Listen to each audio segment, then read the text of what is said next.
Você vai ouvir agora o podcast do Super Review Time, a sua hora de rever o que não viu. Acesse superreviewtime.blogspot.com.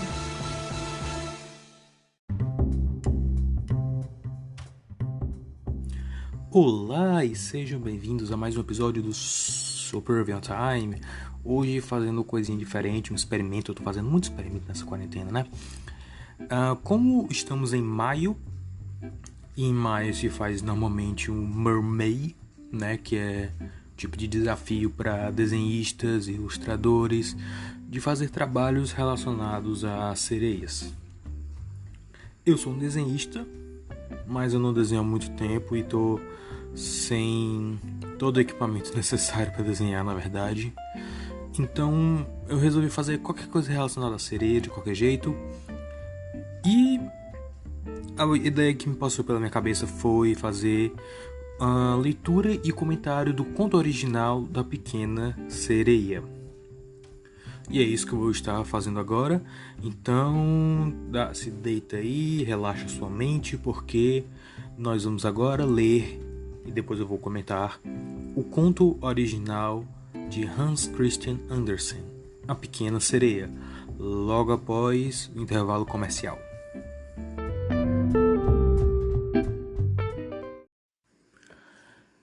A Pequena Sereia, de Hans Christian Andersen, lido por Kapan Katsuragi. Não faço a menor ideia de quem traduziu, eu estou usando a tradução do pt.wikisource.org. A Pequena Sereia. Muito além do oceano, onde a água é tão azul como a flor do loio e tão clara como um cristal, era um lugar muito, muito profundo. Tão profundo de fato que nenhum cabo poderia atravessá-lo. Muitos campanários de igreja, amontoados uns sobre os outros, não conseguiriam alcançá-lo do chão, abaixo da superfície da água até lá em cima. Lá era o palácio do Rei dos Mares e de seus súditos. Não podemos imaginar que exista algo no fundo do mar, mas apenas a areia amarela. De fato, as flores e as plantas mais espetaculares crescem nessa região. As flores e suas hastes são tão flexíveis que a menor turbulência na água faz com que elas se agitem como se tivessem vida.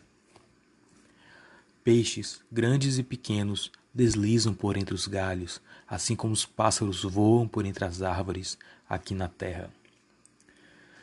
No lugar mais fundo de todos fica o castelo do Rei dos Mares. Suas muralhas foram construídas com coral e as janelas longas e no estilo gótico são do mais puro âmbar. O teto é coberto de conchas que abrem e fecham à medida que as águas fluem sobre elas. A beleza resplandece aqui soberana, pois em cada uma delas há uma pérola cintilante que ficaria perfeita no diadema de uma rainha. O Rei dos Mares estava viúvo há muitos anos, e a sua mãe, já idosa, é quem cuidava do palácio para ele. Ela era uma mulher muito sábia e tinha orgulho da sua origem nobre, e por esse motivo ela usava 12 ostras na cauda, ao passo que as outras, também com elevada hierarquia, era permitido usar somente 6. Todavia, ela era merecedora de muitos elogios, especialmente pelo cuidado que tinha com as pequenas princesas do mar, as suas netas. Elas eram 6 crianças lindas, mas a caçula era a mais bela de todas. Sua pele era tão clara e delicada como a pétala de uma rosa, e seus olhos eram tão azuis como o mar mais profundo. Mas, como todas as outras, ela não tinha pés, e o seu corpo terminava numa cauda de peixe. O dia todo elas brincavam nos grandes salões do castelo, correndo por entre flores vivas que cresciam ao redor da muralha. As imensas janelas de âmbar eram abertas, e os peixes entravam, assim como as andorinhas voam para dentro de nossas casas quando abrimos as janelas, exceto que os peixes nadavam até as princesas, comiam em suas mãos e gostavam que fizessem carinho nelas. Fora do castelo ficava um belo jardim, onde cresciam flores vermelhas e brilhantes, e outras azuis escuras, além de inflorescências que pareciam chamas de fogo. As frutas brilhavam que nem ouro, e as folhas e os caules moviam para lá e para cá continuamente. A terra era feita de areia mais delicada, porém azul como a chama do enxofre incandescente. Acima de tudo brilhava uma extraordinária radiação azul, como se estivesse rodeada pelo ar lá do alto, através da qual o céu azul brilhava, ao invés das sombrias profundezas do mar. Em tempos de calmaria, o sol podia ser visto, parecendo uma flor púrpura, como a luz fluindo do cálice. Cada uma das jovens princesas tinha um pequeno pedaço de terra dentro do jardim, onde elas podiam cavar e plantar o que quisessem. Uma fazia seu canteiro de flores com o formato de uma baleia, uma outra achou melhor fazer o dela com a figura de uma pequena sereia, mas o canteiro da caçulinha era redondo como o sol e formado por flores tão vermelhas como os raios do entardecer. Ela era uma criança especial, sossegada e pensativa, e enquanto as suas irmãs se regozijavam com as coisas maravilhosas que conseguiam dos naufrágios dos navios, ela não se preocupava com nada, exceto suas lindas flores vermelhas como o sol, e também de uma maravilhosa estátua de mármore. Ela era a representação de um lindo garoto, esculpida numa pedra totalmente branca, que tinha caído no fundo do mar de algum naufrágio. Ela havia plantado perto da estátua um pé de chorão de cor rosa. Ele crescia esplendidamente e em pouco tempo já espalhava seus tenros galhos por cima da estátua, descendo até as areias azuis. A sombra tinha um tom violeta e ela se movia para lá e para cá como os galhos. Parecia como se a coroa da árvore e a raiz estivessem brincando e tentassem beijar uma a outra. Nada lhe dava tanto prazer como ficar ouvindo sobre as coisas do mar lá em cima. Ela fez com que seu avô lhe contasse tudo o que ela sabia sobre os navios e as cidades, as pessoas e os animais. Para ela não existia coisa mais maravilhosa e mais linda do que saber que as flores da terra tinham perfumes, mas não aquelas que viviam abaixo do mar, e que as árvores da floresta eram verdes e que os peixes flutuando entre as árvores cantavam com tanta doçura que era um prazer muito grande ficar ouvindo tudo isso. Sua avó chamava as aves de pequenos peixes porque a pequenina não entenderia, pois ela nunca tinha visto um pássaro. Quando você chegar aos 15 anos, disse a avó, você terá permissão para subir e sair do mar, sentar entre os rochedos do luar, enquanto os grandes navios ficam passando, e então você irá conhecer tanto as florestas como as cidades. No ano seguinte, uma de suas irmãs completaria 15 anos, mas como cada uma delas era um ano mais jovem do que a outra, a mais jovem teria que esperar 5 anos antes de chegar a sua vez para subir até a superfície, para observar a terra como fazemos. No entanto, cada uma prometia dizer umas às outras o que elas tinham visto na primeira visita e o que elas tinham achado mais lindo, porque a avó delas não conseguia contar tudo. Havia tantas coisas sobre as quais elas queriam ter informação. Nenhuma delas ansiava tanto pela sua vez de subir como a mais jovem, ela que tinha um mais longo tempo de espera e que era tão sossegada e pensativa. Muitas noites ela ficava perto da janela aberta, olhando através das águas azuis escuras e admirando os peixinhos chapinhando na água com suas barbatanas e caudas. Ela conseguia ver as estrelas e a lua muito palidamente, mas, através da água, eles pareciam maiores do que aos nossos olhos. Quando algo como uma nuvem negra passava entre ela e as estrelas, ela sabia que se tratava de alguma baleia nadando acima da sua cabeça, ou um navio cheio de seres humanos que jamais imaginariam que uma linda sereiazinha estaria embaixo deles, acenando com as suas mãozinhas brancas para a quilha do navio. Assim que a mais velha completou 15 anos, ela teve permissão para subir até a superfície do oceano. Quando voltou, ela tinha centenas de coisas para contar, mas o mais lindo, dizia ela, era ficar sentada ao luar, sobre um banco de areia, no mar tranquilo, perto da costa, e ficar olhando para uma cidade grande que fica ali perto, onde as luzes piscavam como centenas de estrelas, e ficar escutando o som das canções, o barulho das carruagens e as vozes dos seres humanos. E depois ouviu os sinos tocando e balançando alegremente nos campanários das igrejas, e como ela não podia se aproximar de todas aquelas coisas maravilhosas, ela ficava imaginando como seria tudo aquilo de perto. Oh, e não é que a irmã mais jovem ouvia ansiosa todas essas histórias? E mais tarde, quando ela ficava com a janela aberta olhando através das águas azuis escuras, ela pensava na cidade grande, com todo o barulho e agitação, e até ficava imaginando que ela podia ouvir o som dos sinos tocando lá embaixo das profundezas do mar. No outro ano, a segunda irmã recebeu permissão para subir até a superfície da água e ficar nadando onde ela quisesse. Ela chegou à superfície assim que o sol estava se pondo, e isto, disse ela, era a coisa mais linda que ela já tinha visto. Todo o céu parecia dourado, enquanto nuvens violetas e róseas, que ela não conseguia descrever, flutuavam acima dela, e ainda mais rápido do que as nuvens, voava um enorme bando de cisnes selvagens em direção ao pôr do sol, parecendo com um longo véu branco atravessando o mar. Ela também nadou em direção ao sol, mas ele mergulhou no meio das ondas, e as tintas rosas desapareceram das nuvens do mar. A vez da terceira irmã havia chegado. Ela era a mais corajosa de todas, e ela nadou até um rio muito largo que desembocava no mar. Sentada na margem, ela avistou verdes colinas cobertas com lindos vinhedos. Palácios e castelos ficavam espiando por entre as árvores orgulhosas da floresta. Ela ouviu os pássaros cantando, e os raios do sol eram tão poderosos que ela muitas vezes era obrigada a mergulhar debaixo das águas para esfriar o rosto que ardia. Numa enseada estreita, ela avistou todo um grupo de pequenas crianças humanas, totalmente sem roupas, e que brincavam na água. Ela queria brincar com elas, mas elas fugiram muito assustadas. E então um pequeno animal negro se aproximou da água. Era um cachorro, mas ela não sabia disto, porque ela nunca tinha visto um antes. Este animal latiu para ela de modo tão assustador que ela fugiu amedrontada e correu de volta para o mar aberto.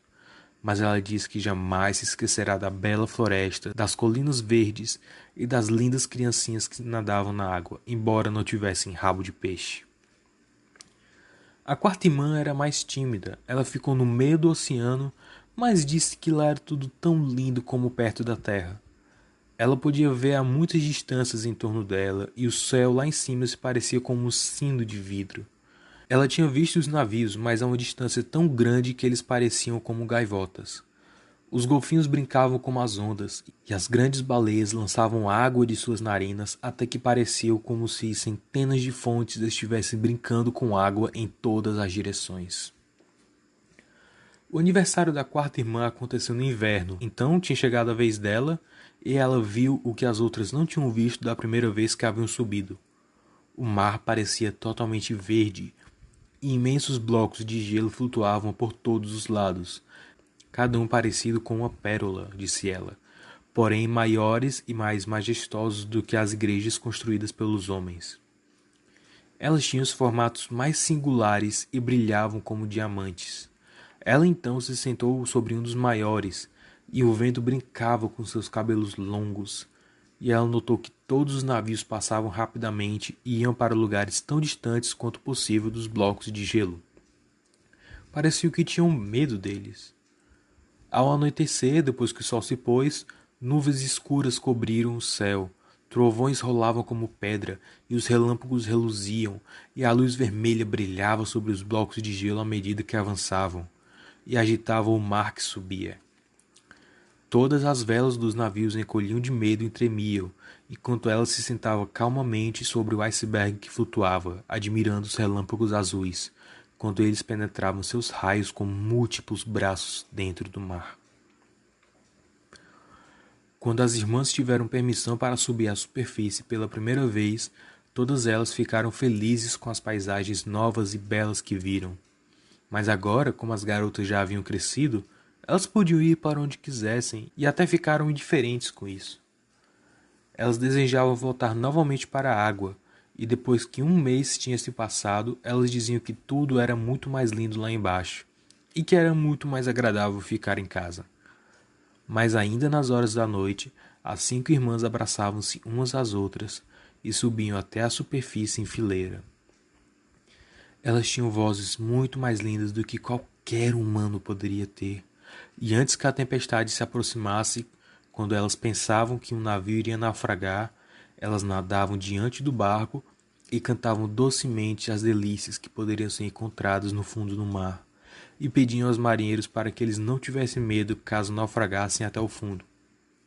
Mas os marinheiros não conseguiam entender a canção, e eles pensavam que eram os gritos da tempestade.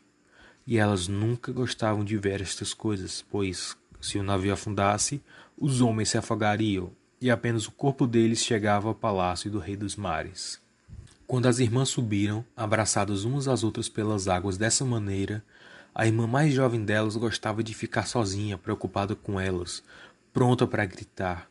O único problema é que as sereias não possuíam lágrimas e por isso elas sofriam mais. Oh, se eu já tivesse 15 anos, dizia ela. Eu sei que eu amarei o mundo que fica lá em cima e todas as pessoas que moram nele. E finalmente ela completou 15 anos. Bem, agora você já é adulta, disse a velha viúva que era sua avó.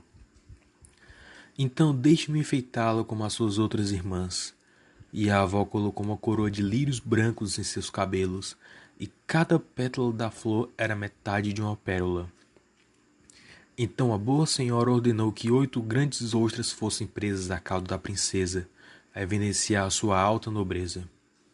Mas elas me machucam muito, disse a pequena sereia. A nobreza deve suportar a dor, respondeu a boa senhora. Oh, com alegria ela teria sacudido toda aquela grandeza e colocado de lado a pesada coroa. As flores vermelhas que cultivava em seu jardim lhe teriam sido muito mais apropriadas, mas de nada adiantava. Então ela disse adeus e subiu tão leve como a bolha à superfície da água. O sol já tinha ido dormir quando ela levantou a cabeça acima das ondas, mas as nuvens estavam tingidas de vermelho e dourado, e através do crepúsculo cintilante a estrela da noite brilhava com todo o seu esplendor. O mar estava calmo e a atmosfera estava leve e fresca. Um grande navio com 3 mastros se estendia tranquilo sobre as águas, com apenas uma vela levantada, porque não havia nenhuma brisa, e os marinheiros estavam ociosos no convés enquanto outros retesavam as cordas. Havia canções e musicalidade a bordo, e à medida que a noite se aproximava, centenas de lanternas eram acesas como se as bandeiras de todas as nações tremulassem no ar. A pequena sereia nadou até perto das janelas das cabines, e de vez em quando as ondas a levantavam, ela podia olhar através das janelas transparentes como vidro, e ela via dentro um monte de pessoas bem vestidas. Entre elas estava um jovem príncipe, o mais lindo de todos, com olhos negros e arredondados. Ele tinha apenas 16 anos de idade, e eles estavam comemorando o aniversário dele com muita alegria. Os marinheiros estavam dançando no convés, mas quando o príncipe saiu para fora da cabine, mais de centenas de foguetes subiram ao ar, clareando tudo como se fosse dia. A pequena sereia ficou tão assustada que ela mergulhou para baixo das águas, e quando ela colocou a cabeça para fora novamente, parecia como se todas as estrelas do céu estivessem caindo ao lado dela. Ela nunca tinha visto fogos de artifício como aqueles antes. Sóis imensos lançavam fogo por todas as partes, esplêndidos vagalumes voavam no céu e tudo era refletido no mar calmo lá embaixo. O próprio navio estava tão iluminado que todas as pessoas e até mesmo a corda mais diminuta poderia ser vista distinta e claramente. E o jovem príncipe lhe pareceu muito belo quando ele apertava a mão de todos os presentes e sorria para eles, enquanto a música ecoava através da noite clara. Já era muito tarde, todavia. A pequena sereia não conseguia tirar os olhos do navio nem do belo príncipe. As lanternas coloridas haviam se apagado, foguetes não subiam mais ao ar e o canhão havia cessado de atirar. Mas o mar ficou inquieto, e um gemido, um som de alguém resmungando podia ser ouvido debaixo das ondas. Era uma pequena sereia que havia ficado perto da janela da cabine, balançando para cima e para baixo sobre a água, que permitia que ela olhasse dentro. Depois de algum tempo, as velas foram rapidamente desfraldadas e o navio real prosseguiu a sua viagem. Mas logo as ondas subiram mais altas, nuvens pesadas escureciam o céu e um relâmpago brilhou na distância. Uma tempestade assustadora estava se aproximando. Mais uma vez as velas foram enraizadas e o grande navio prosseguiu em sua rota de viagem sobre o mar furioso. As ondas tinham as alturas das montanhas e subiam mais altas do que o mastro, mas o navio mergulhava como se fosse um cisne entre elas e depois voltava a subir, criando majestosos cristais de espumas. Para a pequena sereia, tudo era uma grande alegria, mas não para os marinheiros. De repente o navio rangeu e começou a gemer. As pranchas espessas abriam caminho sobre o chicoteamento do mar que estourava em cima do convés. O mastro principal foi reduzido a destroços como se fosse um junco. O navio começou a pender de lado e a água invadia tudo. A pequena sereia agora percebia que a tripulação corria perigo. Até ela mesma tinha que ter cuidado para evitar as vigas e as tábuas do naufrágio que se espalhavam pela superfície. Em determinados momentos, a escuridão era tanta que ela não conseguia enxergar um único objeto, mas o clarão de um relâmpago mostrava toda a paisagem. Ela podia ver todos que estavam a bordo, com exceção do príncipe, quando o navio se rompeu. Ela tinha visto quando ele naufragou nas ondas profundas, e ela ficou feliz, porque pensou que ele agora estaria em sua companhia. E então ela se lembrou que os seres humanos não podiam viver dentro d'água, de modo que quando ele descesse até o palácio de seu pai, ele já estaria morto. Mas ele não deveria morrer. Então ela nadou no meio das vigas e das tábuas que estavam espalhadas pela superfície do mar, esquecendo-se que elas poderiam esmagá-la em pedacinhos. Então ela mergulhou profundamente sobre as águas escuras, subindo e descendo com o movimento das ondas, até que finalmente ela conseguiu alcançar o jovem príncipe, que rapidamente perdia a força de nadar naquele mar tempestuoso. Seus braços e pernas já não aguentavam mais, seus lindos olhos estavam fechados, e ele teria morrido se a pequena sereia não tivesse vindo ajudá-lo. Ela manteve a cabeça dele fora da água, permitindo que as ondas o levassem para onde quisessem. Pela manhã, a tempestade já havia passado, mas do navio nenhum único fragmento podia ser visto. O sol subia vermelho e reluzente na água, e seus raios traziam de volta os tons de vitalidade no rosto do príncipe, mas os seus olhos permaneciam fechados. A pequena sereia beijou-lhe a testa alta e macia e agitou seus cabelos úmidos. Para ela, ele parecia a estátua de mármore que ela tinha em seu pequeno jardim, e tornou a beijá-lo, e desejava que ele estivesse vivo. De repente, a paisagem terrestre se desenhou diante dela. Ela via as montanhas azuis e majestosas sobre as quais a neve branca descansava, como se um bando de cisnes tivesse pousado sobre elas. Perto do litoral havia lindas florestas verdes e nas proximidades ficava uma construção alta, porém ela não conseguia dizer se era uma igreja ou um convento. Pés de laranja e de limão cresciam no jardim, e na frente das portas estendiam-se majestosas palmeiras. O mar nesse ponto formava uma pequena baía, onde a água era muito calma, porém muito profunda. Então ela nadou com o belo príncipe até a praia, que era coberta por uma areia branca e fina, e ali ela o depositou sob o calor do sol, tomando cuidado de levantar a cabeça dele mais alto do que o corpo. Os sinos tocavam naquele edifício imenso e branco, e um grupo de garotas vieram até o jardim. A pequena sereia nadou um pouco mais além na praia e ficou sentada entre algumas pedras altas que se elevavam da água. Então ela cobriu a cabeça e o pescoço com a espuma do mar de modo que seu pequeno rostinho não podia ser visto, e ficou observando para saber o que tinha acontecido com o pobre do príncipe. Ela não precisou esperar muito até que viu umas garotas se aproximar do lugar onde ele havia ficado. A princípio ela pareceu assustada, mas apenas por alguns momentos. Depois foi buscar algumas pessoas e a pequena sereia viu quando o príncipe voltou à vida novamente, e sorria para aqueles que estavam em volta dele. Mas, para ela, ele não enviou nenhum sorriso. Ele não sabia que ela havia salvo sua vida. Isso fez com que ela ficasse muito triste, e quando ele foi conduzido de volta para o grande edifício, ela mergulhou tristemente para dentro da água e voltou para o castelo de seu pai. Ela sempre tinha sido silenciosa e meditativa, e agora mais do que nunca. As suas irmãs lhe perguntaram o que ela tinha visto durante a sua primeira visita à superfície da água, mas ela não queria lhes contar nada. Muitas noites e muitas manhãs ela visitou o lugar onde havia deixado o príncipe. Ela viu quando as frutas do jardim amadureceram até serem colhidas. A neve dos topos da montanha se derreteram, Mas ela nunca voltou a ver o príncipe. E então ela voltou para casa, cada vez mais triste do que antes. Seu único consolo era ficar sentada em seu pequeno jardim e a colocar seus braços em torno da linda estátua de mármore que se parecia com o príncipe.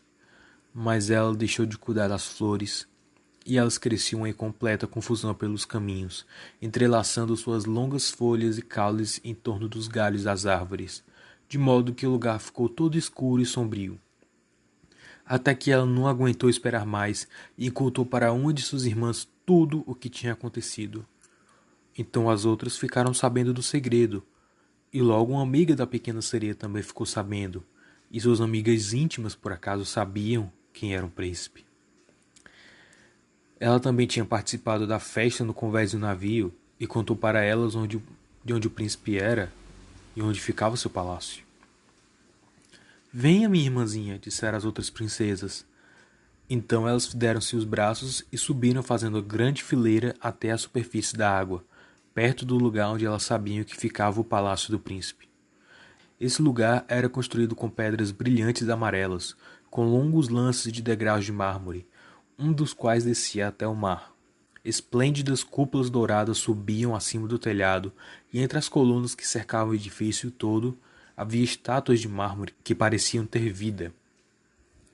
Através dos cristais transparentes das majestosas janelas, podiam-se ver os aposentos reais, com cortinas de seda caríssimas e tapetes feitos de tapeçaria, ao passo que as paredes estavam cobertas por pinturas belíssimas, proporcionando uma visão muito agradável. No centro do salão mais amplo, uma fonte lançava seus jatos de água cintilantes bem alto até a cúpula de vidro do telhado, através do qual o sol espalhava seus reflexos na água e sobre as lindas plantas que cresciam em torno da base da fonte. Agora que ela sabia onde ele morava, ela passava muitas tardes e muitas noites nas águas perto daquele palácio.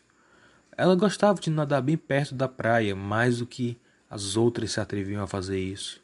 E de fato, um dia ela chegou quase perto do canal estreito sobre a varanda de mármore, que estendia uma sombra enorme sobre a água. Aqui ela gostava de ficar sentada e olhava o jovem príncipe, que estava totalmente sozinho sob o clarão do luar. Muitas vezes ela ficava observando quando ele saía para velejar à noite no delicioso barco, com músicas tocando e bandeiras balançando. Ela ficava espiando por entre os juncos verdejantes, e se o vento abraçava o seu longo véu branco prateado, aqueles que observassem de longe acreditariam que ela era um cisne, espraiando suas asas. Durante muitas noites também, quando os pescadores com suas tochas saíam para o mar, ela os ouvia contando tantas coisas bonitas sobre as aventuras do jovem príncipe, que ela ficava feliz por ter salvo a vida dele quando ele foi sacudido quase sem vida no meio das ondas. E ela se lembrava de que a cabeça dele estava deitada em seu peito, e que ela o havia beijado com seu coração, mas ele não sabia nada a esse respeito e não poderia jamais sonhar com ela. Cada vez mais ela gostava dos seres humanos e desejava cada vez mais poder passear com aqueles cujo mundo parecia ser muito maior do que o dela. Eles podiam viajar pelo mar em navios e subir as altas colinas que ficavam acima das nuvens, e as terras que eles possuíam, suas florestas e seus campos se estendiam na distância muito além do alcance dos seus olhos. Havia tanto que ela gostaria de conhecer, e as suas irmãs não conseguiam responder a todas as perguntas que ela fazia. Então, ela procurou a sua avó, que sabia tudo sobre o mundo lá em cima, e que ela, com muita propriedade, chamava de terra acima do lar. Se os seres humanos não se afogarem, perguntou a pequena sereia, eles podem viver para sempre? Eles nunca morrem como nós morremos aqui no mar? Sim, respondeu a gentil senhora. Eles também devem morrer, e o tempo de vida deles é mais curto que o nosso. Nós às vezes podemos viver até 300 anos, mas quando nós deixamos de existir aqui, nós viramos apenas espuma na superfície da água. E nós nem sequer temos uma sepultura aqui embaixo daqueles a quem amamos. Não somos almas imortais, jamais viveremos novamente. Mas assim como as algas verdes, uma vez que tenhamos sido cortados, nunca iremos florir novamente. Os seres humanos, pelo contrário, tem uma alma que vive para sempre. Sobrevive ao corpo quando este retorna ao pó. Ela ascende através do ar puro e cristalino para além das estrelas reluzentes. Quando nós saímos fora da água e contemplamos toda a terra do planeta, eles também sobem até regiões desconhecidas e gloriosas que nós jamais veremos. Por que nós não temos uma alma imortal? Perguntou a pequena sereia com tristeza. Eu daria com alegria todas as centenas de anos que eu tenho para viver, para ser um ser humano apenas por um dia, e para ter a esperança de conhecer a felicidade desse mundo glorioso além das estrelas. Você não deve pensar assim, disse a boa senhora.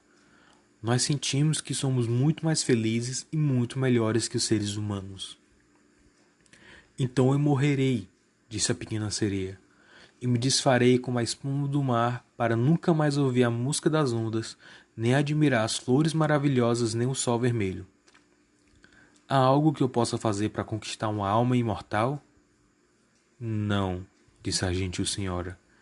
A não ser que um homem te ame tanto a ponto de você significar mais para ele do que seu pai ou sua mãe. E se todos os pensamentos dele e todo o seu amor forem dedicados a você, e o padre colocar a mão direita dele sobre a sua, e ele prometa fidelidade a você daqui para sempre. Então a alma dele fluirá para o teu corpo, e você poderá participar da felicidade futura da humanidade. Ele dará uma alma a você, muito embora conservasse a própria, mas isto jamais poderá acontecer.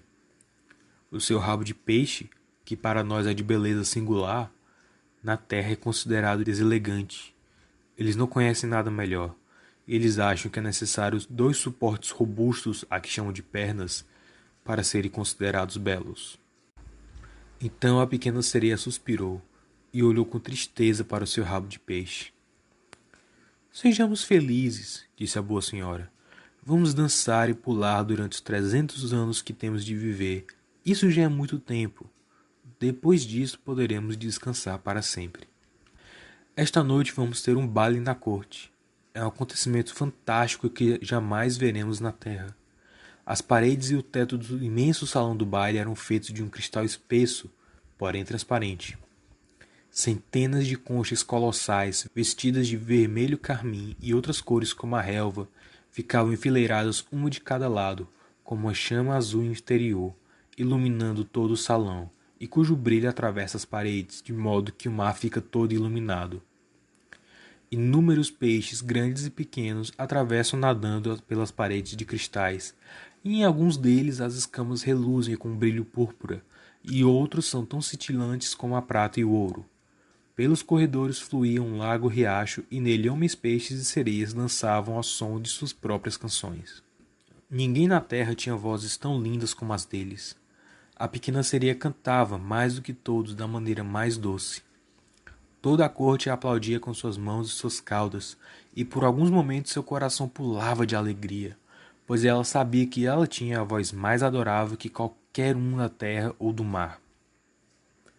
Mas logo ela voltou a pensar no mundo que ficava acima dela, pois não conseguia esquecer o príncipe encantador, nem a tristeza por não ter uma alma imortal como a dele. Então ela saiu furtiva e silenciosamente do palácio de seu pai, e enquanto tudo lá dentro era alegria e musicalidade, ela se sentou em seu pequeno jardim, triste e solitária. Então ela ouviu o som de uma corneta através da água e pensou: certamente ele deve estar velejando lá em cima, aquele a quem meus sonhos pertencem, e em cujas mãos eu gostaria de depositar a felicidade da minha vida. Eu arriscaria tudo por ele, e para conquistar uma alma imortal, enquanto as minhas irmãs estão dançando no palácio de meu pai, eu irei até a bruxa do mar, de quem sempre tive tanto medo, mas ela poderá me dar conselhos e ajudar. E então a pequena sereia saiu de seu jardim e tomou caminho até os remoinhos de espuma, onde atrás deles vivia a feiticeira. Ela jamais havia percorrido aqueles caminhos antes. Nem flores nem relva cresciam ali. Nada além de um terreno estéril, cinzento e arenoso se estendia até o remoinho, onde a água, como rodas de moinho espumejantes, girava em torno de tudo que ela conseguia prender. lançando tudo dentro de um abismo insondável. Por meio destes remoinhos destruidores, a pequena sereia era obrigada a atravessar, para chegar aos domínios da bruxa do mar. E assim, por uma longa distância, ela teve de fazer um grande percurso sobre um brejo quente e borbulhante, chamado pela bruxa de seu pântano de relvas. Além destas paragens ficava a casa dela, no meio de uma estranha floresta, na qual todas as árvores e flores eram pólipos, metade animais, metade plantas. Elas se pareciam como serpentes com centenas de cabeças se esticando para fora do solo. Os galhos eram longos braços viscosos, com dedos parecidos com vermes flexíveis, movendo um braço após o outro da raiz até o topo.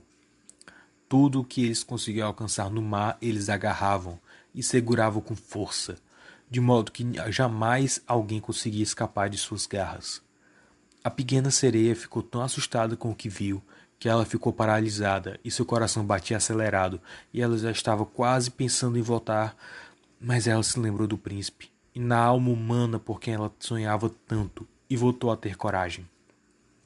Ela prendeu seus cabelos longos e lisos em torno da cabeça, para que os pólipos não conseguissem prendê-lo.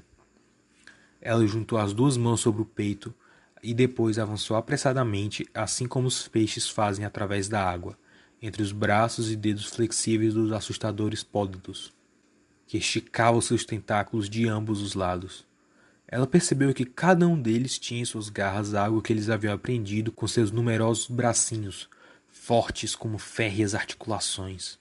Os esqueletos brancos de seres humanos que haviam perecido no mar e que haviam naufragado em águas profundas, esqueletos de animais terrestres, remos, lemes e baús de navio estavam ali firmemente presos pelos seus tentáculos pegajosos, e até mesmo uma pequena sereia, que eles haviam capturado e estrangulado, e esta era a cena mais chocante de todas para a pequena princesa.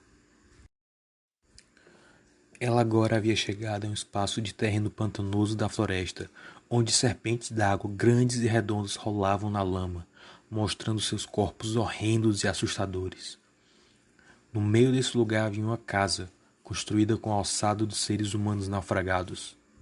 Ali ficava a bruxa do mar, que estava brincando com o sapo que comia diretamente de sua boca, assim como as pessoas costumam alimentar um canário com um pouco de açúcar.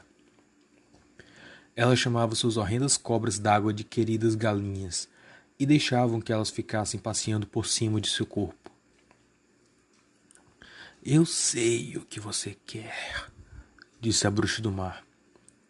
É uma tolice muito grande de sua parte, mas você terá o que deseja, e isso lhe trará muitas aflições, minha linda princesa.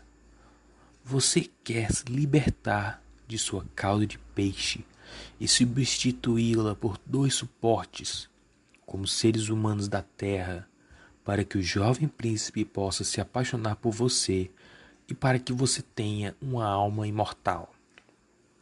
E nesse momento a bruxa gargalhou tão alto e de forma desagradável que o sapo e as cobras acabaram caindo no chão e ali permaneceram se contorcendo. Você conseguirá, mas no tempo certo, disse a bruxa, pois a partir do pôr do sol de amanhã eu não poderei te ajudar até que um ano tenha passado. Eu vou te preparar uma poção, com a qual você deverá ir nadando até a terra amanhã antes do pôr do sol, sentar-se na praia e ali deverá bebê-la. A sua cauda então irá desaparecer e encolher até aquilo que os homens chamam de pernas. Você sentirá muita dor, como se estivesse sendo atravessada por uma espada. Mas todos que a olharem dirão que você é a mais linda criatura humana que eles já viram. Você manterá ainda a mesma delicadeza de seus movimentos de flutuação, e nenhuma dançarina poderá caminhar com tanta leveza. Mas a cada passo seu, você sentirá como se estivesse pisando em facas afiadas e que o sangue precisa fluir. Se você conseguir suportar tudo isto, eu poderei te ajudar. Sim, eu vou conseguir, disse a pequena princesa com a voz trêmula, enquanto ela pensava no príncipe e na alma imortal. Mas pense direito, disse a bruxa, pois quando seu corpo assumir a forma de um ser humano, você não poderá mais ser a pequena sereia. Você jamais retornará através da água para junto de suas irmãs, nem para o palácio de teu pai novamente. E se você não conquistar o amor do príncipe, de tal modo que ele esteja disposto a esquecer pai e mãe por tua causa, te amar com toda a sua alma e deixar que o padre junte as suas mãos para que vocês se tornem marido e mulher, então você nunca terá uma alma imortal. Na primeira manhã depois que ele desposar outra mulher, o teu coração irá romper e você se tornará espuma na crista das ondas. Eu farei isso, disse a pequena sereia, e ela ficou pálida como a morte. Mas eu também preciso receber o meu pagamento, disse a bruxa, e eu não vou lhe pedir pouco. Você possui a mais bela voz que qualquer um que habite nas profundezas do mar, e você acredita que com ela você conseguirá encantar o príncipe também. Mas esta voz será o teu pagamento. A melhor coisa que você possui eu receberei como preço pela minha poção mágica. Meu próprio sangue deve estar misturado com ela, para que a poção possa ser forte como a espada de 2 gumes. Mas se você tomar a minha voz, disse a pequena sereia, o que vai sobrar para mim? A tua beleza? O teu andar gracioso e os teus olhos expressivos. Certamente com esses encantos você saberá acorrentar o coração de um homem. Então, você perdeu a coragem? Coloque a tua língua para fora, para que eu possa cortá-la como pagamento, e então você receberá o poderoso elixir. Assim será, disse a pequena sereia. Então a bruxa colocou seu caldeirão no fogo para preparar a poção mágica. A higiene é um bom hábito, disse ela, esfregando o caldeirão com as cobras, as quais ela havia amarrado juntas formando um grande nó, e em seguida ela picou a si mesma no peito e deixou que o sangue escuro escorresse para dentro do caldeirão. O vapor que se levantou transformava-se em figuras de horrível aspecto que ninguém conseguia olhar sem se assustar. A todo momento a bruxa jogava alguma coisa dentro do caldeirão, e quando ele começou a ferver, o ruído se parecia com o choro de um crocodilo. Quando finalmente a poção mágica ficou pronta, ela tinha o aspecto da mais pura água. Aqui está para você, disse a bruxa. E em seguida ela cortou a língua da pequena sereia, e então ela ficou muda, e jamais poderia falar ou cantar. Se os pólipos tentarem te agarrar quando você estiver voltando pela floresta, disse a bruxa, atire sobre eles algumas gotas da poção, e os dedos deles se rasgarão em milhares de pedaços. Mas a pequena sereia não precisou usar deste artifício, pois os pólipos recuavam aterrorizados quando olhavam para a poção cintilante, que brilhava nas mãos dela como estrelas radiantes. Então ela atravessou rapidamente a floresta e o pantanal, e depois por entre os remoinhos que avançavam. Ela viu que no palácio de seu pai as tochas do salão do baile já haviam sido apagadas, e dentro todos dormiam. Mas ela não se arriscou a ir até eles, porque ela agora estava muda e deveria deixá-los para sempre. Se sentia como se seu coração fosse estourar. Ela fugiu sorrateiramente para o jardim. Pegou uma flor no canteiro de flores de cada uma de suas irmãs, jogava com a mão milhares de beijos em direção ao palácio, e depois subiu, atravessando as águas azuis escuras. O sol não tinha nascido quando ela surgiu diante do palácio do príncipe, e se aproximou dos maravilhosos degraus de mármore, mas a lua brilhava com muita intensidade. Então a pequena sereia tomou a poção mágica e ela sentiu como se uma espada com 2 gumes penetrasse seu corpo delicado. Ela sentiu que ia desmaiar e parecia que tinha morrido. Quando o sol surgiu e brilhava por todo o oceano, ela voltou a si e sentiu uma dor aguda. Então, bem diante dela estava o belo e jovem príncipe. Ele fixou nela seus olhos negros como carvão tão ardentemente que ela baixou seus próprios. Então ela percebeu que seu rabo de peixe havia desaparecido e que ela tinha um lindo par de pernas brancas e pés delicados como os de qualquer donzela. Mas ela não tinha roupas, então ela se enrolou em seus cabelos longos e espessos. O príncipe perguntou quem era ela e de onde ela tinha vindo, e ela olhava para ele com ternura e tristeza com seus profundos olhos azuis, mas ela não podia falar. Tudo o que acontecia com ela era exatamente como a bruxa havia dito que seria. Ela sentia como se estivesse pisando em pontas de agulhas ou facas afiadas, mas ela suportava tudo com dignidade e caminhava tão levemente ao lado do príncipe como se fosse uma bolha de sabão, de modo que ele e todos que a viam ficavam admirados com seus movimentos graciosos e sutis. Não demorou muito e logo ela estava usando roupas caríssimas de seda e musselina, e ela era a mais linda criatura do palácio, mas era muda e não podia falar nem cantar. Belas escravas, vestidas em seda e ouro, colocavam-se à frente e cantavam diante do príncipe e dos pais reais. Uma cantava melhor do que todas as outras, e o príncipe batia palmas e sorria para ela. Esta era uma grande tristeza para a pequena sereia. Ela sabia o quanto ela cantava com mais doçura antes e pensou: oh, se eu soubesse! Perdi a minha voz para sempre, para estar ao lado dele. As escravas, a seguir, realizavam belos números de dança que pareciam de fada, ao som de uma música maravilhosa.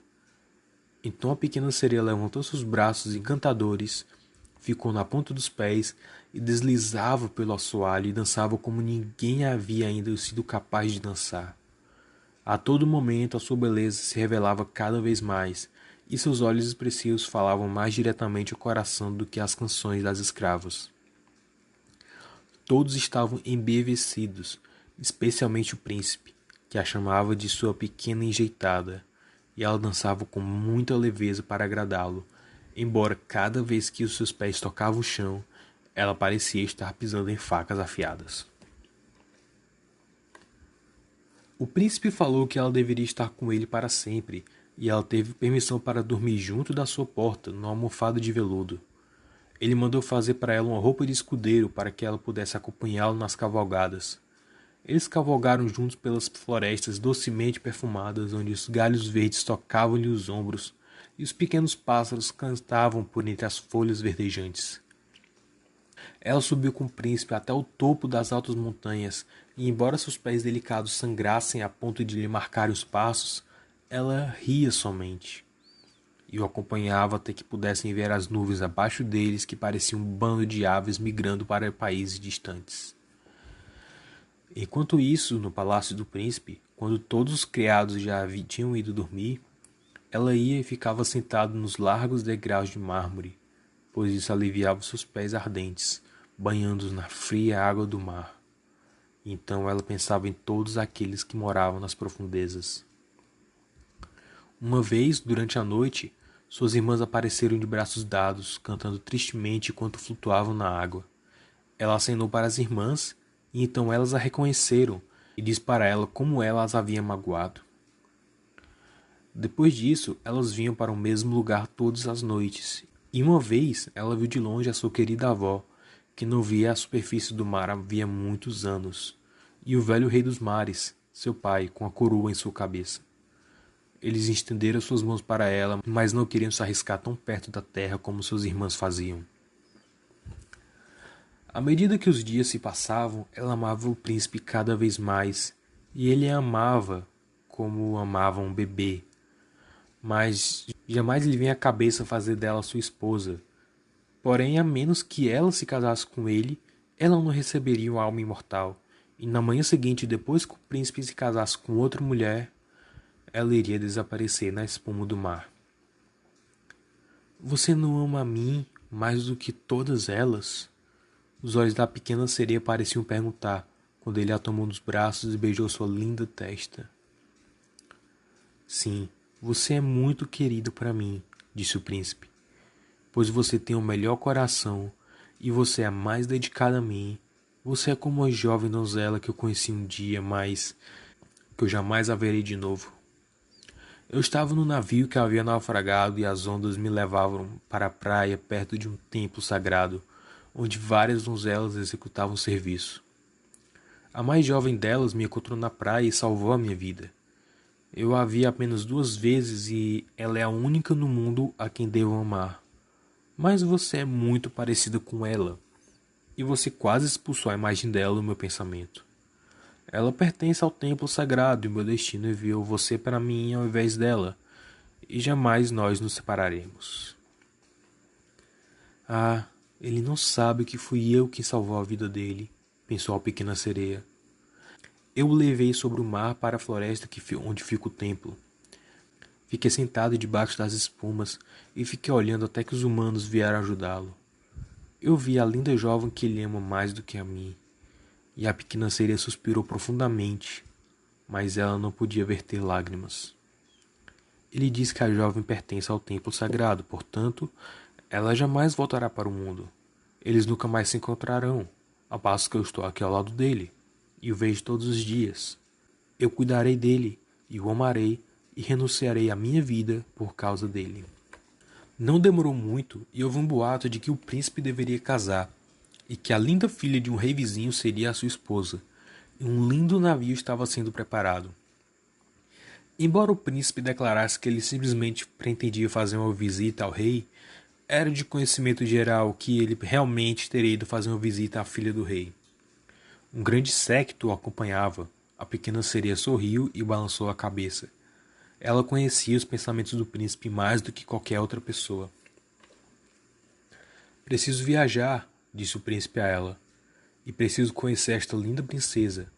São os desejos dos meus pais, mas eles não poderão me obrigar a trazê-la para casa como noiva. Não posso amá-la, ela não se parece com a linda donzela do templo, com quem você se parece. Se eu fosse forçado a escolher uma noiva, eu teria escolhido você, minha muda enjeitadinha, com olhos tão expressivos. E então ele beijou sua boca rosada, brincou com seus cabelos longos e ondulados e colocou a cabeça sobre o coração dele, enquanto ela sonhava com a felicidade humana e com a alma imortal. Você não tem medo do mar, meu bebê silencioso, disse ele, enquanto estavam no convés do navio real que deveria conduzi-los até o país do rei vizinho. E então ele falou para ela sobre a tempestade e sobre a calmaria, sobre peixes estranhos nas profundezas abaixo de onde eles estavam, e que mergulhadores tinham visto lá, e ela sorria com as descrições dele, pois ela conhecia mais do que ninguém as maravilhas que haviam no fundo do mar. Ao luar, quando todos a bordo estavam dormindo, com exceção dos homens no comando, conduzindo o navio, ela se sentou no convés e ficou olhando através das águas claras. Ela pensou que poderia distinguir o castelo de seu pai, e dentro dele a sua avó já idosa, com a coroa de prata na cabeça, olhando a maré que avançava sobre a quilha do navio. De repente, as suas irmãs surgiram no meio das ondas, e ficaram olhando para ela com tristeza, torcendo suas mãos brancas. Ela acenou para suas irmãs e sorriu, e quis dizer a elas como ela estava feliz e com saúde, mas o grumete se aproximou, e quando suas irmãs voltaram a mergulhar, ele pensou ter visto apenas as espumas do mar. Na manhã seguinte, o navio zarpou para o porto de uma linda cidade que pertencia ao rei a quem o príncipe estava indo visitar. Os sinos da igreja estavam tocando, e das torres majestosas ouvia-se o toque de trombetas, e os soldados, com bandeiras esvoaçantes e baionetas cintilantes, desfilavam pelas rochas por onde passavam. Todo dia era uma festa, bailes e entretenimentos eram realizados um após o outro. Mas a princesa ainda não havia aparecido. As pessoas diziam que ela cresceu e fora educada numa casa religiosa, onde ela estava aprendendo todas as virtudes reais. Finalmente ela apareceu. Então, a pequena sereia, que estava muito ansiosa para ver se ela era realmente bela, Foi constrangida a reconhecer que ela jamais tivera visto antes a mais perfeita imagem da beleza. A sua pele era delicadamente bela, e debaixo de suas pestanas longas e escuras brilhavam seus olhos sorridentes e azuis, vestidos de sinceridade e pureza. Foi você, disse o príncipe, que salvou a minha vida quando eu estava morto na praia. E ele tomou em seus braços a noiva corada. Oh, eu sou tão feliz, disse ele para a pequena sereia. Minhas mais gratas esperanças foram realizadas. Você irá se alegrar com a minha felicidade, porque a sua dedicação a mim é grande e sincera. A pequena sereia beijou-lhe a mão e sentiu como se seu coração já estivesse rompido. A manhã do casamento dele traria a morte para ela e ela se transformaria na espuma do mar. Todos os sinos da igreja tocaram e os arautos corriam pela cidade anunciando o noivado. Óleos perfumados queimavam em caríssimas lamparinas prateadas de todos os altares. Os sacerdotes balançavam os incensários, enquanto o noivo e a noiva uniam suas mãos e recebiam as bênçãos do bispo. A pequena sereia, vestida com seda e ouro, segurava o véu da noiva, mas seus ouvidos nada ouviam das músicas festivas, e seus olhos não viam nada da cerimônia sagrada. Ela pensava na noite da morte que se aproximava, e em tudo que ela havia perdido no mundo. Na mesma noite, a noiva e o noivo subiram a bordo do navio. Os canhões rufavam, bandeiras tremulavam, e no centro do navio, uma tenda caríssima de púrpura e ouro foi erigida. Ela continha sofás elegantes para a recepção do casal de noivos durante a noite. O navio, com velas infladas e ventos favoráveis, deslizavam com suavidade e leveza sobre o mar calmo.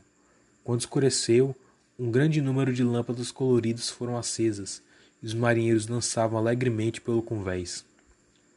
A pequena sereia não conseguia parar de pensar na primeira vez que ela subia até a superfície, e teve festas e alegrias semelhantes. E ela se juntou à dança, se equilibrou no ar, como uma andorinha ao perseguir a sua presa, e todos os presentes maravilhados davam vivas. Ela nunca havia dançado com tanta elegância anteriormente. Seus pés delicados pareciam que eram cortados por facas afiadas, mas ela não se preocupava com isso. Uma pontada mais dolorida havia perfurado seu coração. Ela sabia que esta seria a última noite que veria o príncipe, por quem ela havia abandonado os parentes e a sua casa. Ela havia perdido a sua linda voz e sofria diariamente dores inauditas por causa dele, enquanto ele não sabia nada disso. Esta era a última noite que ela iria respirar o mesmo ar com ele, olhar para o céu estrelado e o mar profundo. Uma noite eterna, sem pensamentos nem sonhos, esperava por ela. Ela não tinha uma alma e jamais poderia conseguir uma. Tudo era alegria e felicidade no convés do navio. Até bem depois da meia-noite, ela ria e dançava com os demais, enquanto os pensamentos da morte varriam-lhe o coração.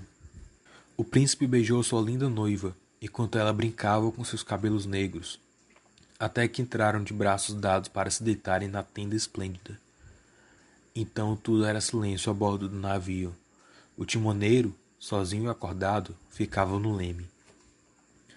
A pequena sereia apoiou seus braços brancos na borda do navio e olhou para o oriente em busca da primeira paisagem rubra da manhã, porque o primeiro raio da aurora iria lhe trazer a morte. Ela viu suas irmãs subindo por entre as águas. Elas estavam tão pálidas quanto ela própria, mas seus cabelos longos e belos não mais balançavam com o vento, porque tinham sido cortados. Nós demos o nosso cabelo para a bruxa, elas disseram, para conseguir ajuda para você, para que você não possa morrer esta noite. Ela nos deu uma faca. Aqui está ela, veja como é bastante afiada. Antes do nascer do sol, você deve mergulhá-la no coração do príncipe. Quando o sangue quente dele caindo sobre seus pés, eles se unirão novamente e se transformarão na cauda de peixe, e você será novamente a pequena sereia, e voltará para nós para viver os seus 300 anos antes de você morrer e se transformar na espuma do mar salgado. Apresse-se então. Ele ou você deverá morrer antes do pôr do sol. A nossa velha avó sofre muito por você, que os cabelos brancos dela estão caindo de tanta tristeza, como os nossos foram cortados pela tesoura da bruxa. Mate o príncipe e retorne. Vá depressa. Você não está vendo os primeiros clarões vermelhos no céu? Em alguns minutos o sol vai nascer e você deverá morrer. Então elas suspiraram profunda e tristemente e mergulharam debaixo das ondas. A pequena sereia afastou a cortina carmesim da tenda e contemplou a bela noiva com a cabeça deitada no peito do príncipe. Ela se inclinou e beijou sua sobrancelha. Em seguida olhou para o céu, onde a aurora rosa ficava cada vez mais brilhante. Então ela olhou para a faca afiada e novamente fixou os olhos no príncipe, que suspirou o nome da sua noiva em seus sonhos. Ela estava em seus pensamentos, e a faca tremeu na mão da pequena sereia. Então ela jogou a faca longe no meio das ondas, e onde ela caiu, a água ficou vermelha, e as gotas que jorravam para cima pareciam sangue. Ela lançou mais um olhar ansioso e meio desfalecente para o príncipe, e então se atirou do navio para o mar, e achou que seu corpo estava se transformando em espuma. O sol subia por cima das ondas, e seus raios quentes caíam sobre a espuma fria da pequena sereia, que não se sentiu como se estivesse morrendo. Ela viu o sol brilhando, e por todos os lados pairavam centenas de seres belos e translúcidos.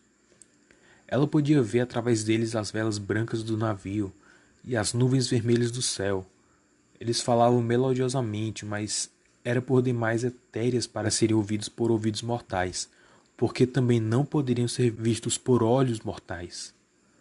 A pequena sereia percebeu então que o seu corpo era como o deles, e que ela continuava a subir cada vez mais alto para longe das espumas.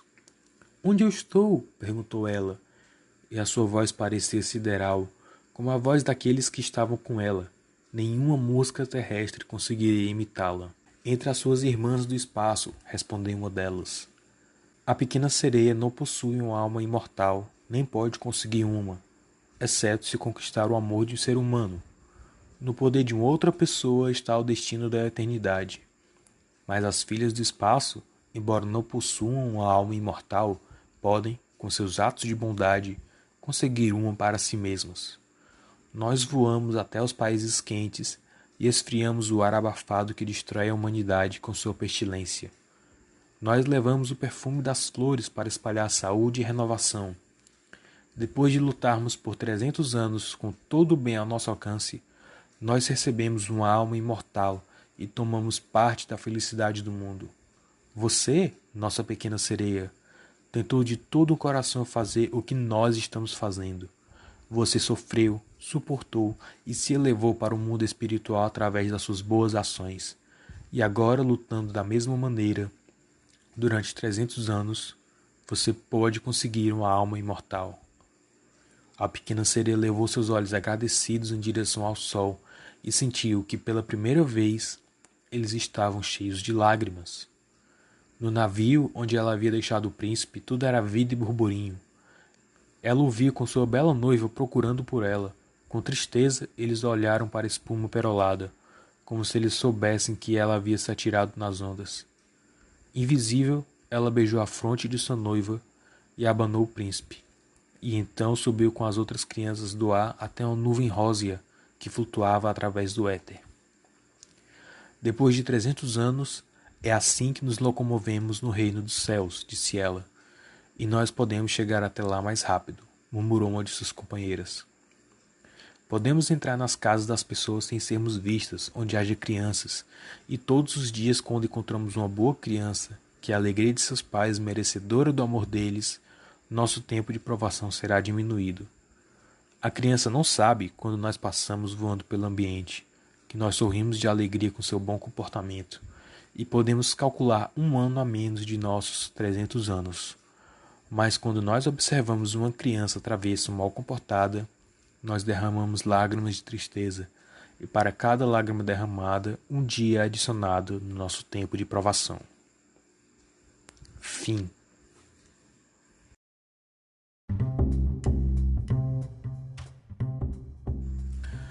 Ok. Que raio foi isso? Ok, vamos comentar um pouco.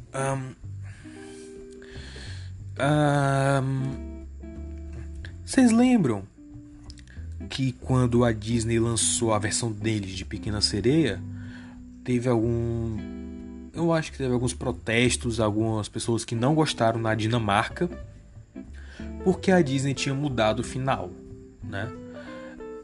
E aí, eu acho que foi a rainha da Dinamarca, alguém importante assim, que disse: o Hans não sabia terminar as histórias dele de qualquer jeito.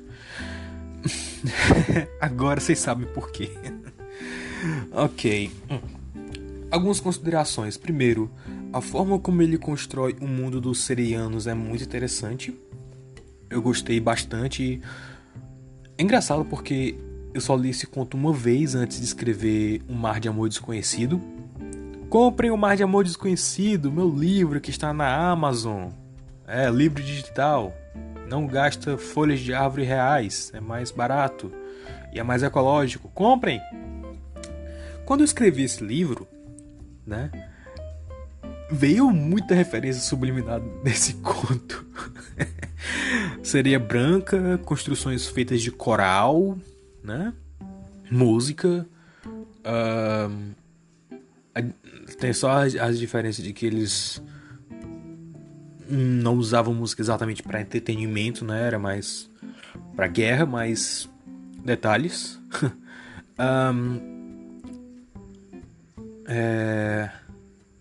É legal, é um conto legal, porque você vê assim. Você vê as adaptações. Eu vi. Essa semana, foi semana passada, eu não tenho mais noção de tempo. A versão do Teatro dos Contos de Fadas, vocês lembram? Aquela série que passava na TV Cultura, que a Shelley Duvall apresentava e tal. E que dava medo demais. Eu lembro claramente. Eu tinha gravado o episódio de Caixinhos Dourados e os Três Ursos. Eu assistia, mas quando começava a aparecer os ursos eu pulava, eu passava fast forward, né? Ou então eu tentava não olhar pra eles. Eu acho que é uma das memórias mais bizarras que eu tenho, mas é por outros motivos também. E eu lembro que uma vez estava assistindo o episódio do... Qual era aquele, cara? O Rouxinol do Imperador. Que do nada aparecia um cara... Tipo, de uma cena que o Imperador tava dormindo, né? Tudo escuro. Aí do nada aparecia um cara todo dourado roubando o Rouxinol do Imperador. Eu lembro que eu fiquei tão apavorado que eu mudei de canal na mesma hora. Eu tenho até hoje essa imagem gravada na minha mente. Uau! Fiz uma viagem agora, enfim. Teatro dos Contos de Fada. Eu vi a versão deles recentemente e eles têm tipo 1 hora de duração, né? 40 minutos, 50 minutos, coisa assim. E é bem mais resumida. Tipo, a Pequena Sereia tem só 2 irmãs. Muita coisa é resumida, na verdade. Não tem o lance do convento. Não tem tanto detalhe sobre a vida dela. Normalmente, né? Tem o básico só. Não tem o lance dos jardins, né? A versão da Toei, que eu resenhei no blog, inclusive, uma vez, né? Eu acho que é uma das melhores, se você quiser ir atrás, né? Se você quiser ir atrás de uma história que não seja maçante, porque Teatro dos Contos de Fada eu tentei assistir pra fazer uma resenha, mas é uma parada tão básica, tão, sabe? Não é que seja ruim, não é que seja chato, é só que, primeiro, eu não consegui fazer piada o suficiente, né? Geralmente, quando eu não consigo fazer piada o suficiente, é porque eu tô muito investido na história, então eles fizeram alguma coisa certa. Ou então é simplesmente uma coisa tão vanilla, tão baunilha, tão blé, que não compensa tirar sarro. Ou, como é o caso do Teatro dos Contos de Fada, é uma coisa tão honesta, sabe? É uma adaptação muito fiel do conto, mas é feito de uma forma genuinamente boa. Sabe, eu não consigo tirar sarro de coisa assim, eu não consigo. Por exemplo, é genial, é genial. As cenas debaixo d'água, como é que eles fazem os cabelos debaixo d'água se não tem água no set? Eles colocaram ventiladores para cada cabelo das sereias. E tipo, eles tiveram que fazer de um jeito que o vento não passava pro rosto delas, sabe? E ficasse no ar ainda. É genial. Não funciona em todos os momentos, mas é genial.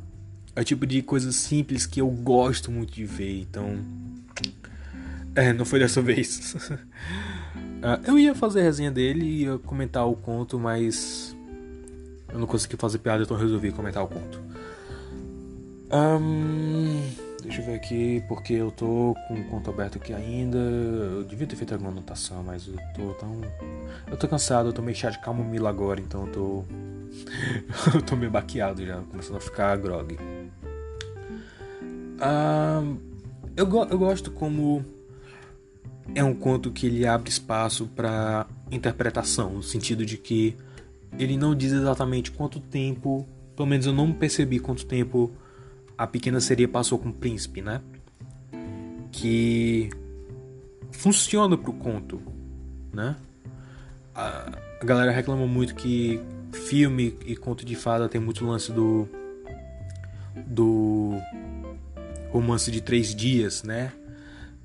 O romance imediato, amor à primeira vista. Aqui é interessante porque a sereia já tem interesse pelo mundo lá fora, né?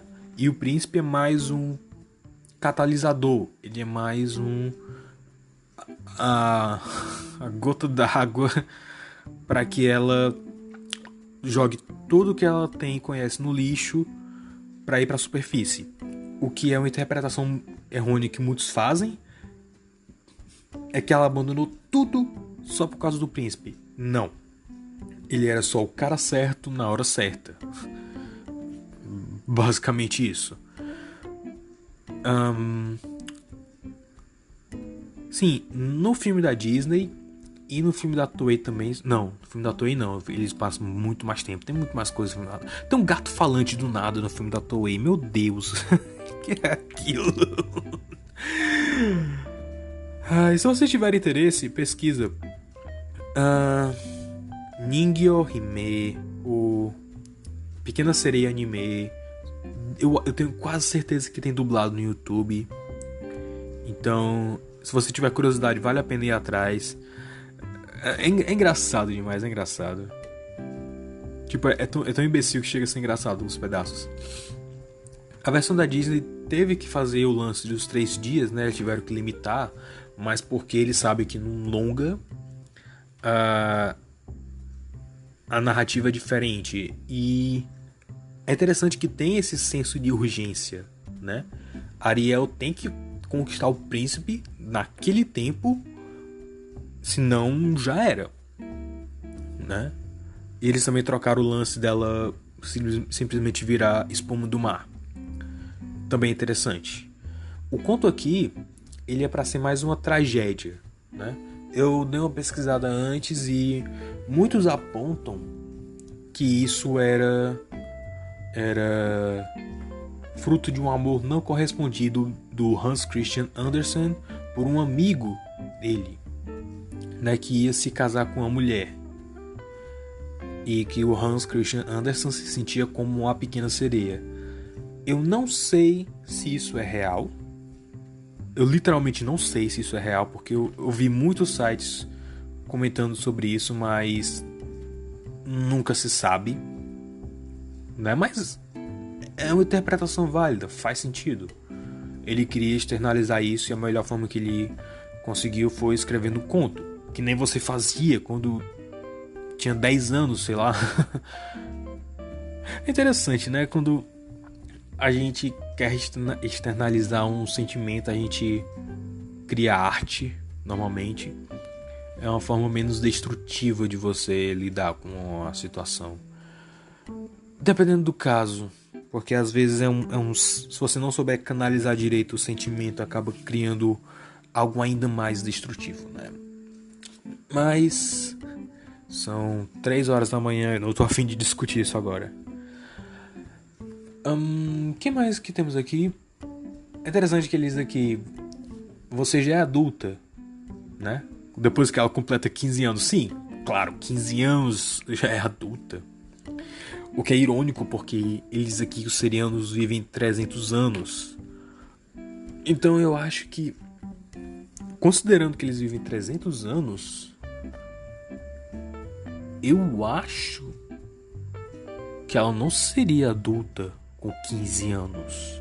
Eu acho que se ela tivesse 40 anos, ela seria considerada jovem ainda. Não adulta, mas jovem. Então é meio complicado. Tem umas incongruências, tem umas inconsistências no conto, mas é um conto de 1800 e qualquer coisa. Não vou exigir tanta coisa. O que conta mais aqui é o conceito. E o conceito é legal, a narrativa é legal. A forma que o príncipe se afeiçoa à pequena sereia também é bem natural, né? Porque ela parece uma criança perto dele e ele acha bonitinho ter ela por perto. É engraçado, é engraçado. É engraçado especialmente porque ela parece ter a idade dele. Então, tipo, ele podia tratar ela de igual para igual, sabe? Mas não, ele trata ela como uma criancinha, né? Chama ela de bebê. Bom, eu também faço a mesma coisa, mas é diferente. Isso fora de contexto da... Ok. Outra coisa que é interessante, no Teatro dos Contos de Fada, eles mencionam que sereias são imortais. Eu não faço a menor ideia de como funciona essa lógica dentro do universo deles. Menos ainda... Ok, essa é uma das coisas que talvez eu zoasse um pouco esse episódio do Teatro de Contos de Fada, mas é só porque eu realmente queria saber como eles estabeleceram isso, porque tem uma hora que uma das sereias diz que os humanos chamam elas de sirens, né? Sirenas, por assim dizer. E aí a outra sereia, eu acho até que é a Ellen Mirren, ou é alguma atriz dessa já velha, diz: ah não, que estupidez, elas são um outro ramo da família, a gente não se mistura muito. Eu fiquei, ok, como isso funciona? Porque Siren e Mermaid ou Merpeople são duas raças diferentes, duas tribos diferentes, mais ou menos. Mais ou menos como tem nas fadas, né? Que tem as fadas boas e as fadas más, né? As fadas travessas e as fadas que ajudam os humanos. Então é isso. Mas o mais interessante é que na dublagem brasileira eles traduziram sirens como sereias. Eu só quero lembrar que em espanhol sereia é sirena, que tem essa mesma raiz de siren. Então, como é que a gente resolve isso? Como é que a gente divide siren e mermaid e sereia? É tudo a mesma coisa, tudo coisa diferente. Sereia é uma terceira raça. Sereia são um povo do mar que toca samba. Ok, o chá tá fazendo efeito. Outra coisa interessante que ele estabelece no conto, que sereias, né, o povo sereiano não tem uma alma imortal, mas os humanos têm. Como a avó dela sabe disso, é o que me intriga. Porque talvez os sereianos, em alguma escala, algum nível, podem ter tido contato com o cristianismo. O que só torna tudo mais difícil, mas eu assisti aquele especial do gênio que foi contemporâneo de Jesus, que tem o Alan Cumming. Então,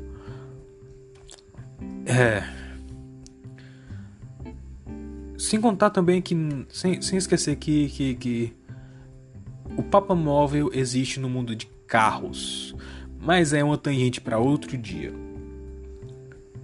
O negócio é, eles mencionam igrejas, mencionam conventos no conto, então eu suponho que a avó da pequena sereia tenha ouvido algum sermão, alguma pregação de igrejas e que tenha trazido esses conceitos para o povo sereiano da forma que melhor faz sentido, porque o sereiano, quando ele morre, né, ele vira espuma do mar. Se o sereiano visse um corpo um corpo morto de um ser humano, ele iria deduzir que eles são quase a mesma coisa, né? Só que os seres humanos demoram mais para se decompor. Então eu só posso imaginar que a avó dela teve contato com religião de alguma forma. O que é muito bizarro para parar pra pensar, né? Porque o seriano não parece ter religião, já que eles não têm uma alma mortal, ou não têm uma alma imortal. Mas ao mesmo tempo, se a gente for considerar a mitologia deles, é só confuso, é só confuso. Mas é um plot device interessante que eles jogam aqui, né? Um elemento de plot interessante que faz a história avançar. Porque mais do que só conhecer o mundo, a pequena sereia quer conquistar uma alma imortal. Ela quer ser mais do que espuma do mar, que é um desejo muito humano, né? Você querer quando dizem que você só morre realmente quando você é esquecido, né? Que é inclusive um dos conceitos de Coco, da Pixar. Então, é interessante como ele constrói a narrativa desse conto e como ele joga os conceitos do próprio autor dentro do mundo sereiano. Cria muitas perguntas, cria muita inconsistência, mas é interessante. Eu gosto muito de que a pequena sereia é um papel trágico, assim como o Fera. Eu gosto muito de personagem trágico, mas que eu consiga me relacionar de alguma forma. Por exemplo, o Fera é alguém que, por causa do destino e por causa das próprias ações, ele acabou se isolando do mundo, né? E as pessoas têm medo dele, ele não gosta disso, e ele acaba se isolando, e com isso ele acaba perdendo tato com o lado humano dele. E quando chega a Bela, ele começa a querer entrar em contato com o lado humano dele, por isso ele fica meio... É um processo entroncado, é um processo doloroso, né? Eu gosto desse tipo de história. Outro é o Quasimodo. Eu gosto muito do Quasimodo da Disney, para ser mais específico, porque eu nunca li o livro original, não vi nenhuma adaptação tão fiel assim. Eu vi aquele filme mudo com o Lon Chaney, mas... Eu gosto muito do Quasimodo porque não é que ele perdeu a humanidade, ele nunca teve a oportunidade de ter. É interessante. A Pequena Sereia é algo parecido, só que parece algo mais palpável, né?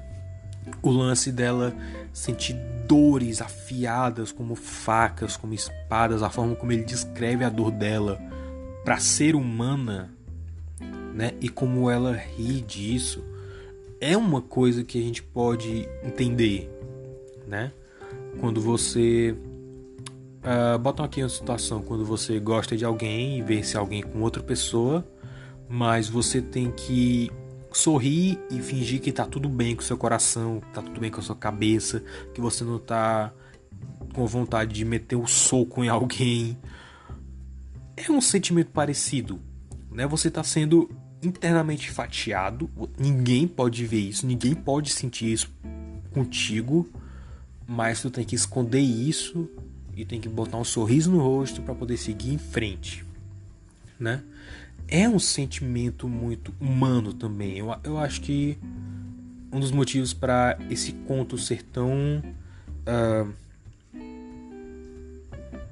atemporal é essa humanidade, né? Assim como a humanidade do Fera, assim como a humanidade do Quasimodo, de formas diferentes, mas chegam no mesmo ponto. E agora o elefante na sala, o final. Eu confesso que quando eu li pela primeira vez, eu fiquei, meu Deus, que final horrendo. Agora eu entendo um pouco melhor. É absolutamente do nada. Nossa, eu não consigo colocar em palavras o quão Deus Ex Machina quase esse final chega a ser. Nossa.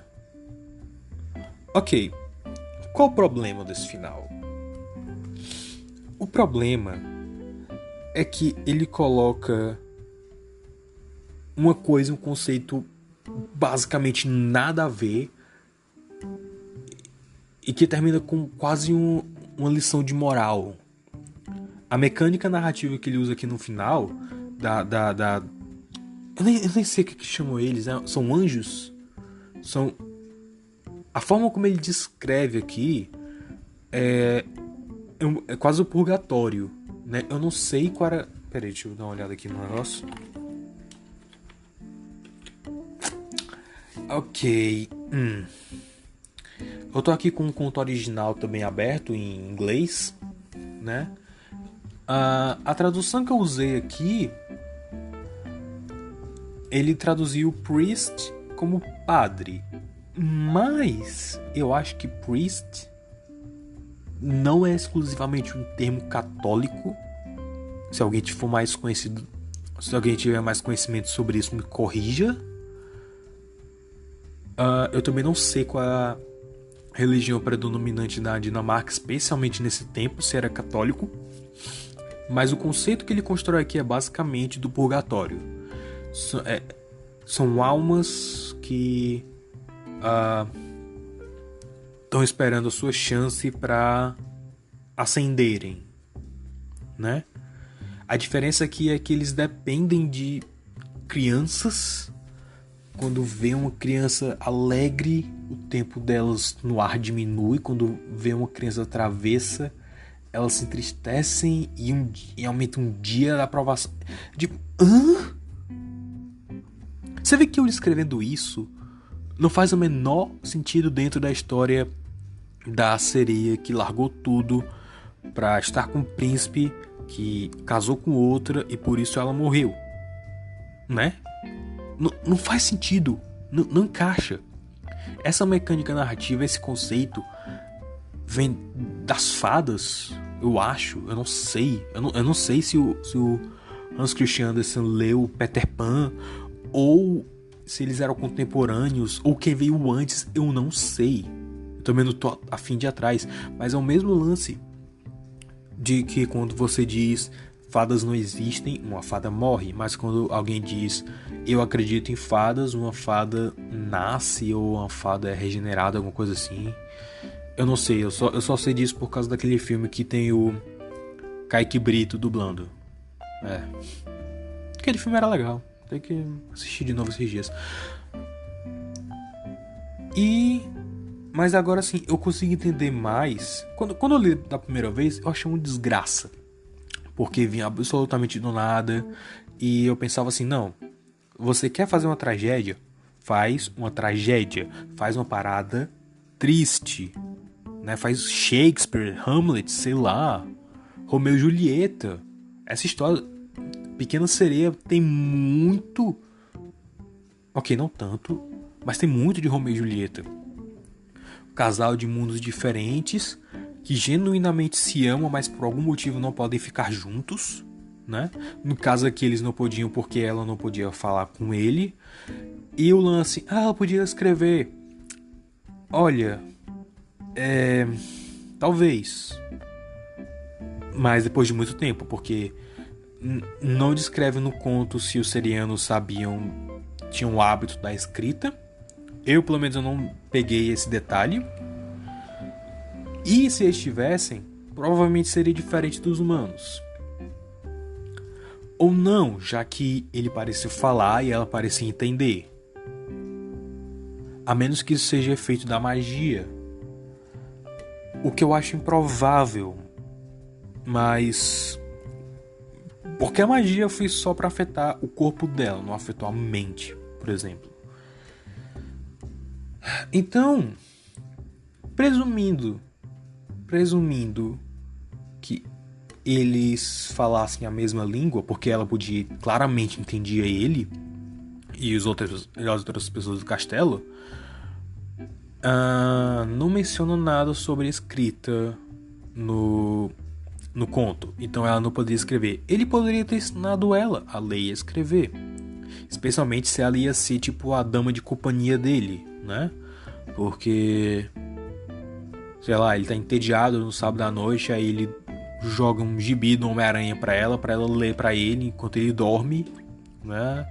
É o tipo de coisa que eu imagino totalmente que ele faria. Exceto que eu esqueci que ela não sabe falar. Mas mesmo assim, ela tava no palácio. Então, eu tô divagando legal agora, eu tô com sono, vocês perdoem. Ela tava no palácio, então alguém da nobreza devia saber ao menos ler e escrever, né? Então ele poderia ensinar pra ela, e aí ela poderia contar pra ele a história. A menos que seja uma das regras que a bruxa impôs, que ela tinha que conquistar ele só por gestos e atitudes. O que tá mais dentro do espírito do conto, né? De você fazer as coisas por merecer. E que mesmo quando você faz tudo por merecer, às vezes a vida te dá um tapa na cara. É uma tragédia. Tá, legal. É uma ideia legal pra uma história.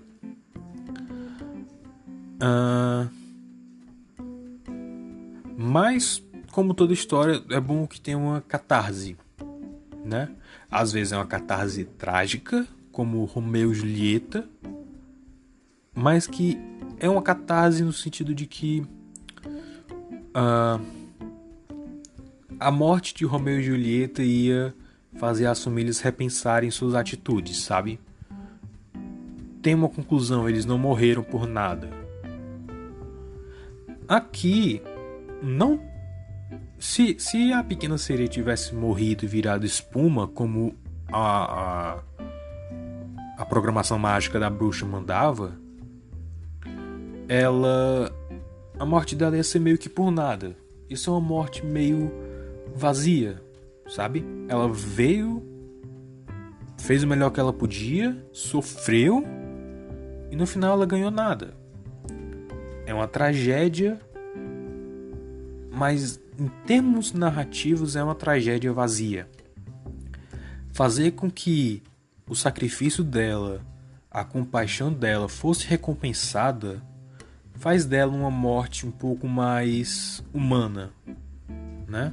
E talvez essa fosse a ideia dele, presumindo que o Hans Christian Andersen viveu numa cosmovisão católica. Essa seria a ideia dele de trazer o purgatório pro conto, né? Que ela poderia ganhar a alma imortal dela, que ela poderia ter o que ela queria se ela fosse boa o suficiente. E é isso que ela faz. É isso que acontece. Meu único problema é só o lance deles serem fadas. O que, ironicamente, tá em alinhamento com algumas das mitologias das fadas. De verdade, não tô zoando. Tem uma corrente de mitologia de de folclore de fadas que diz que as fadas são almas que não conseguiram nem ir para o céu e nem ir para o inferno. Elas ficaram presas aqui na Terra. O que é engraçado, porque o lobo, o personagem mais badass, mais punk, mais motoqueiro roqueiro que você pode imaginar da DC Comics, o personagem, tecnicamente ele é uma fada. Porque ele foi expulso tanto do céu como do inferno.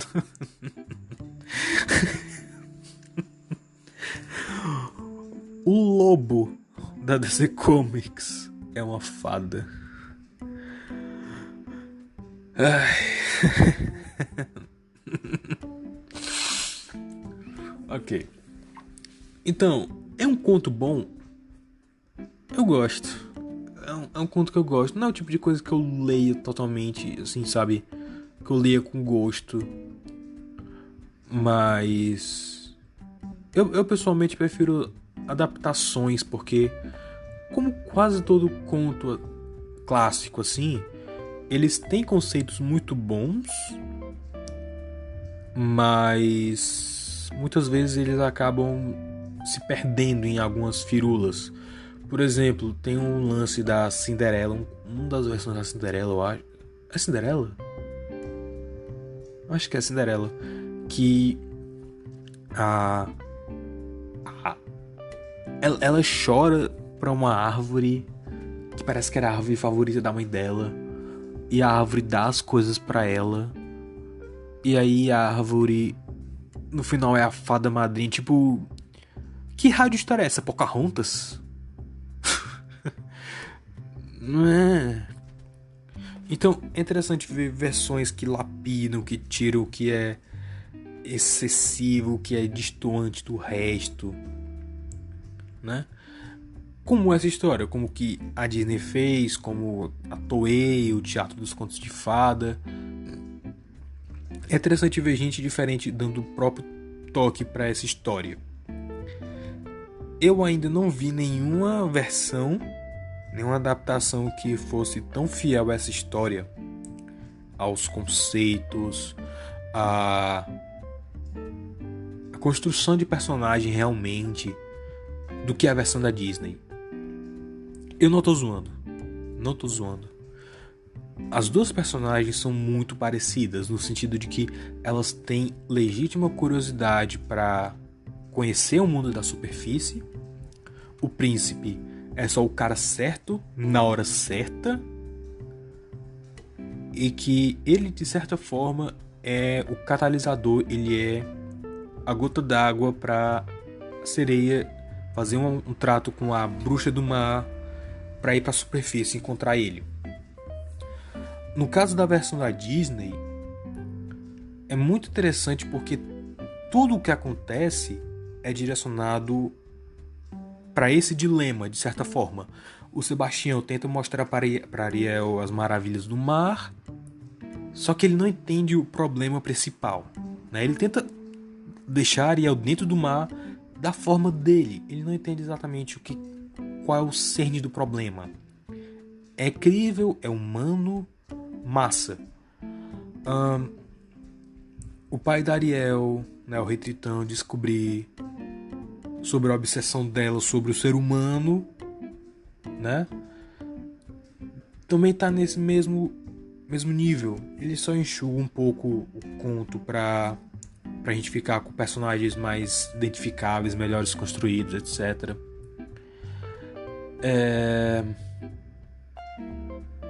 E também tem o lance da catarse, né? Da Ariel fazer por merecer. E mesmo quando ela faz por merecer, quando ela faz tudo por merecer, a vida só dá tapa na cara dela.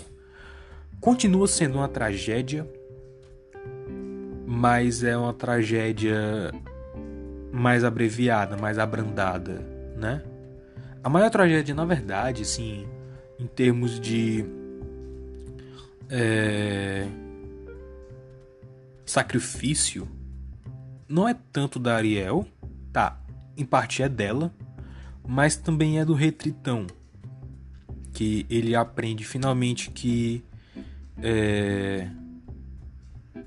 ele aprende a se desprender da filha dele, né? Especialmente porque ela era a que mais lembrava a mãe, segundo o terceiro filme, que eu não tenho certeza se é canon ou não. Ou o terceiro ou o segundo, agora eu não lembro. Terceiro. É. Então, Zelda, cada personagem lá tem um arco narrativo que trata dos mesmos temas. Então eu acho isso muito interessante, como eles adaptaram bem os conceitos desse conto, como fizeram também nas outras adaptações, né? Você vê, se você for pegar os filmes Disney baseados em contos de fada, você vai ver como eles adaptam muito bem os temas. Eles não adaptam a história à risca, mas eles adaptam os temas. Eles veem os temas das histórias e dizem: ok, como a gente vai passar essa mensagem da melhor maneira possível, de uma forma divertida, né? E que dê para ganhar zilhões de dólares vendendo pelúcia disso.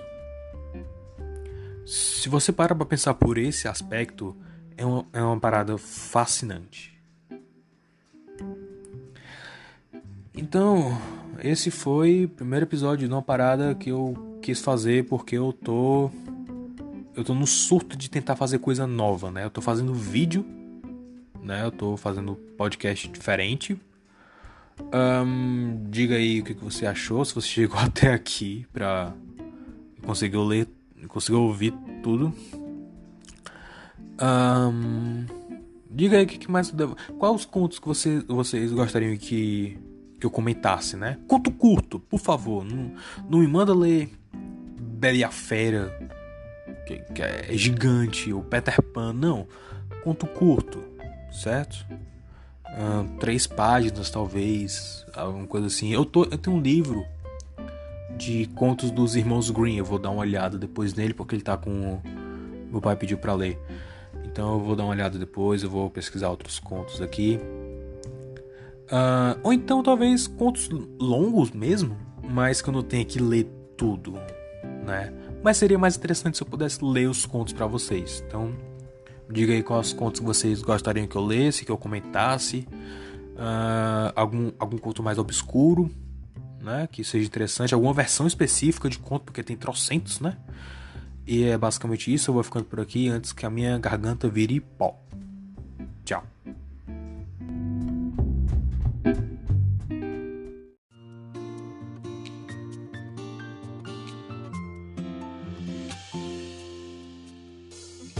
Você ouviu o podcast do Super Review Time. Para mais resenhas e vídeos de coisas semi-obscuras, acesse superreviewtime.blogspot.com.